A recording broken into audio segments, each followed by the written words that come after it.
क़यामत खेज़ गर्मी किसे कहते हैं? इस हफ्ते पाकिस्तान को इस मौसमियाती ख़तरे का सामना करना पड़ सकता है, जहां इस हफ्ते टेम्परेचर 50 डिग्री तक पहुंचने का खदशा है, 50 डिग्री तक।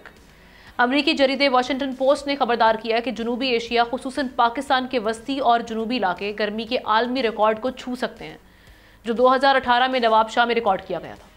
तहम खुश आइन पहलू ये है कि महकमा मौसमियात ने 1 से 4 मई तक रावलपिंडी, इस्लामाबाद और दीगर बालाई इलाकों में बारिश, आंधी और यालाबारी की पेशगोई की है, जिससे हीट वेव में वक्ती कमी का इम्कान है। इस मौसमी निज़ाम के तहत कई इलाकों में तेज़ हवाओं के साथ बारिश मुमकिन है, ताहम खतरा अब भी बाकी है, क्योंकि आसमानी बिजली और यालाबारी शहरी इंफ्रास्ट्रक्चर को नुकसान पहुंचा सकती है। ऐसी सूरत हाल में ये अमर नाकाबिल फ़हम है कि पाकिस्तान जो आलमी ग्रीन हाउस गैसेस के अखराज में 1% से भी कम हिस्सा डालता है, मौसमियाती तबाही का सबसे बड़ा शिकार क्यों बन गया है।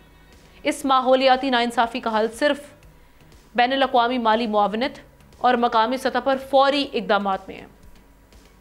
पाकिस्तान को शजरकारी, वाटर मैनेजमेंट, सोलर एनर्जी को फ़रोग़ और शहरी मनसूबाबंदी को माहौलियाती तब्दीलियों के मुताबिक ढालने जैसी फौरी और जामे इक़दामात उठाने होंगे, वरना टेम्परेचर सिर्फ 50 पर नहीं रुकेगा बल्कि मज़ीद बढ़ सकता है, जो नाकाश होगा।